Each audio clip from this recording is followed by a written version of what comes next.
Alright guys, hindi ako gano'ng makasalita ngayon, masakit ngipin ko.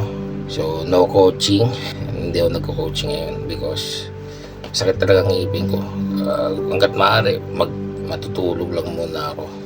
Then pag nawala yung sakit, magpapadentist tayo. Pero anyway, itong vlog na to is magkano ba yung kinita natin ngayong April. So January, February, March, April. And ngayon yung last day ng April. So bukas May na. Tingnan muna natin yung mga deposit natin through email. April 10. So tingnan natin. 800 guys. Ayan, kita naman, di ba? $800 noong April 10. April 10 yan. Sunod is April 17. $800 ulit. 17 nga ba? Yan na, April 17. And today, so nag-withdraw tayo ngayon.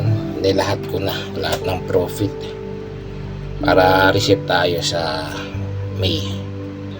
April today, April 30. So kaka-withdraw lang natin. Medyo tinodo ko ngayon 1.8. So doble.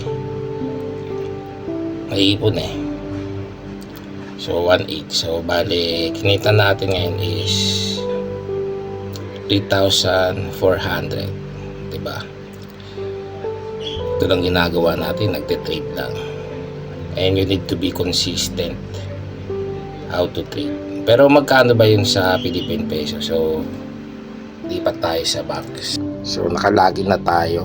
Pupunta tayo ng transaction para ma-confirm kung gaano ba kalaki yung peso ng mga dolyar na yun. So syempre transaction ng April na pumasok dito sa bangko na to. So April tayo, April 10. So pumasok yung pera. Bale, dito tayo magsisimula. Itong 47,498. Tapos yung sumunod is April 17 is 47,512. So iba-iba exchange rate guys ng mga araw. And yung last is ngayon, bali sa apat pala, 27,555, 29,032, 27,478, and 25,849. So add natin yun. Ito yung kinita natin overall.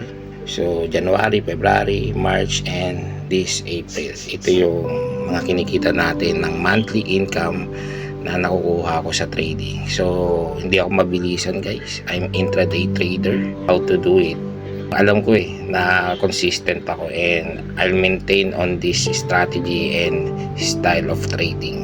So kung kaya ko, kaya nyo rin guys. And sana makuha nyo na yung skills. Don't stop learning. Don't stop learning lang.